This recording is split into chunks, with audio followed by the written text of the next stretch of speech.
इस बार 76वां गणतंत्र दिवस मनाया गया। जो पर्व, एक तो पर्व हम अपना कल्चर मनाते हैं, सांस्कृतिक त्योहार, दीपावली, होली, दशहरा, इन त्योहारों का संबंध एक धर्म से है। अलग बात है कि जो लोग दूसरे धर्म का भी सम्मान करते हैं वो लोग भी शरीक हो जाते हैं, लेकिन 3 ऐसे त्योहार हैं जिन्हें नेशनल फेस्टिवल कहा जाता है, राष्ट्रीय पर्व। एक है 15 अगस्त, मनाते हैं हम इंडिपेंडेंस डे, स्वतंत्रता दिवस। और दूसरा है 26 जनवरी, गणतंत्र दिवस। और तीसरा है 2 अक्टूबर, गांधी जयंती या अहिंसा दिवस के रूप में हम उसको मनाते हैं। ये जो तीनों नेशनल फेस्टिवल हैं, इसमें धार्मिक अवरोध नहीं होता है। चाहे हिंदू हो, चाहे मुस्लिम हो, चाहे सिख हो, चाहे ईसाई हो, सभी लोग राष्ट्र की भावना से प्रेरित होकर के अपने तिरंगे का सम्मान करते हैं।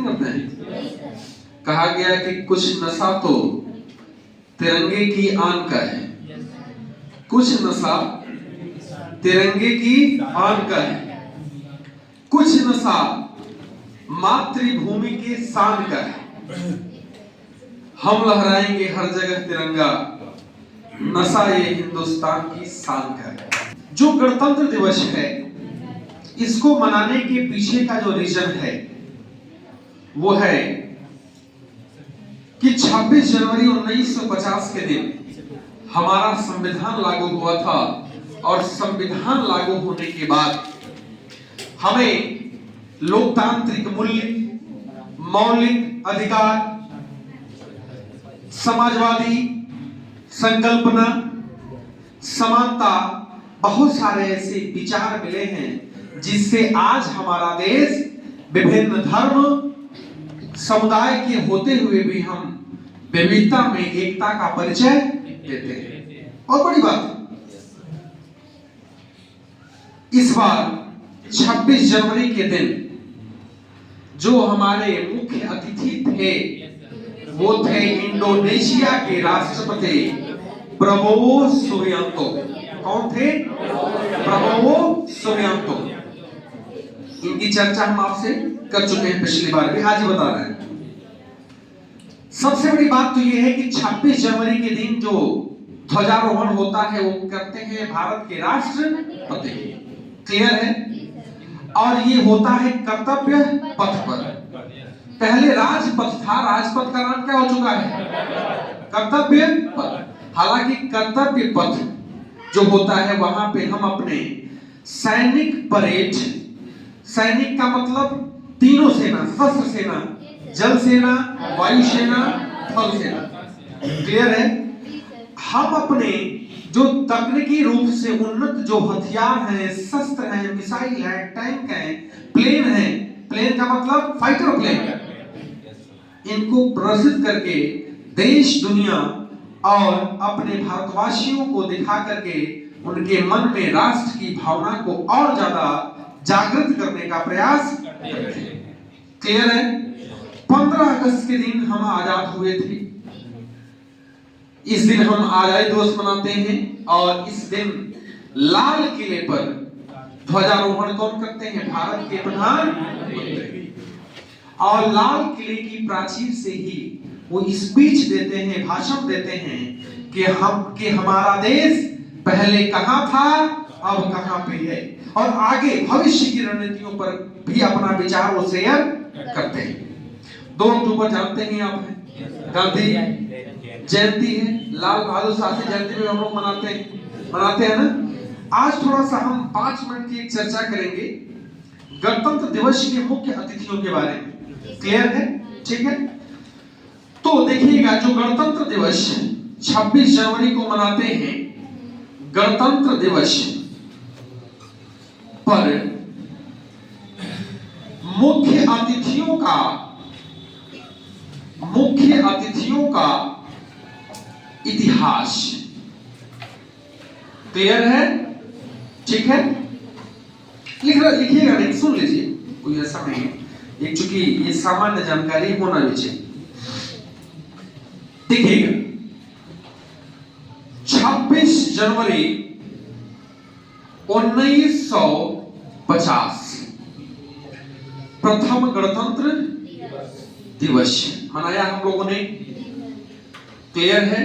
अब ये आपको पता है कि आखिरकार हम 26 जनवरी के दिन को ही क्यों चुना गया, तो हम लोग आधुनिक भारत के इतिहास में पढ़ते हैं कि जब लाहौर का अधिवेशन हुआ था 1929 में कांग्रेस का, तो रावी नदी के तट पर अर्धरात्रि को पंडित जवाहरलाल नेहरू की अध्यक्षता में एक तिरंगा फहराया गया और कहा गया कि 26 जनवरी को हमारा देश पूर्ण स्वराज, पूर्ण स्वाधीनता दिवस मनाएगा।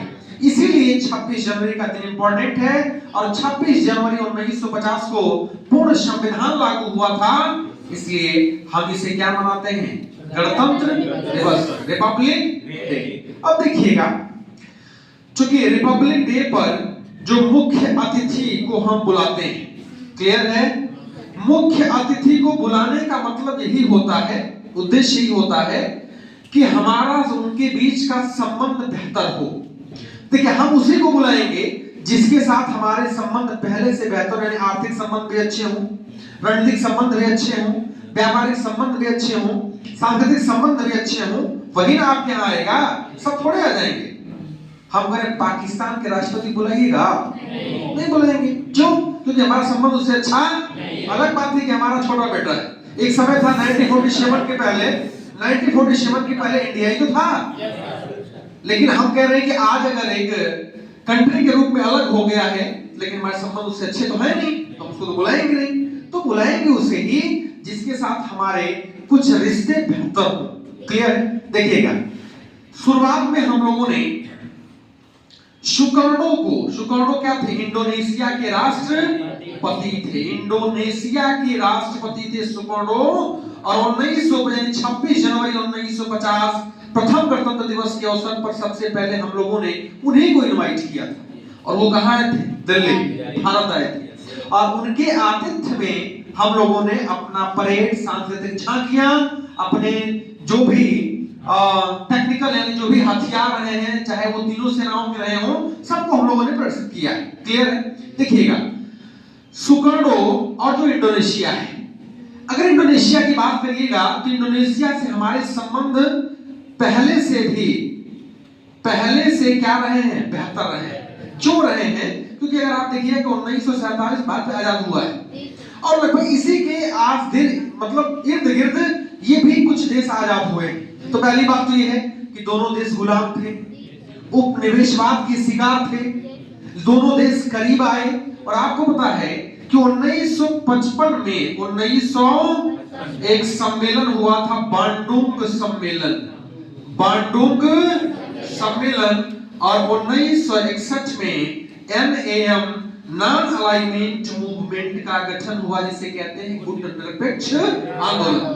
इसका मतलब इंडोनेशिया से संबंध हमारे पहले से ही बेहतर रहे, क्लियर है? अगर आप देखिएगा उस समय 1950 और 60 के समय में तो तमाम अफ्रीकन जो कंट्री हैं वो धीरे धीरे आजाद हो रहे हैं, और उनको आजाद होने के पीछे जो ठोस कदम जो मिल रहा है वो किससे मिल रहा है, भारत और इंडोनेशिया से, क्लियर है? अब देखिएगा, अब की बार 26 जनवरी 2025 को इंडोनेशिया के राष्ट्रपति क्या रहे हैं, मुख्य, ये चौथे ऐसे राष्ट्रपति हैं जो भारत के गणतंत्र दिवस के मौके पर अतिथि रहे हैं। इसके पहले 3 रह चुके हैं, चौथा ये। आपको पता होगा कि 2021-22 कोरोना के टाइम पीरियड में हम लोगों ने किसी को इनवाइट नहीं किया था, क्लियर है? 2023 में मिस्र के राष्ट्रपति फतेह अल सीसी मुख्य अतिथि रहे। 2024 में फ्रांस के राष्ट्रपति इमैनुअल मैक्रों मुख्य अतिथि रहे हैं, और 2025 में कौन है, इंडोनेशिया के राष्ट्रपति। आपको पता है कि 1991 में कांग्रेस की सरकार ने एक पॉलिसी ले आई थी, लुक ईस्ट पॉलिसी। यानी जो इंडिया है, इंडिया के पूरब में जो भी कंट्री है, आसियान वाले कंट्री हैं, उनकी तरफ देखो, यानी लुक ईस्ट पॉलिसी लाई। 2014 में जब मोदी जी सत्ता में आए तो उन्होंने इस पॉलिसी को चेंज करके एक्ट ईस्ट कर दिया है। क्या कर दिया है?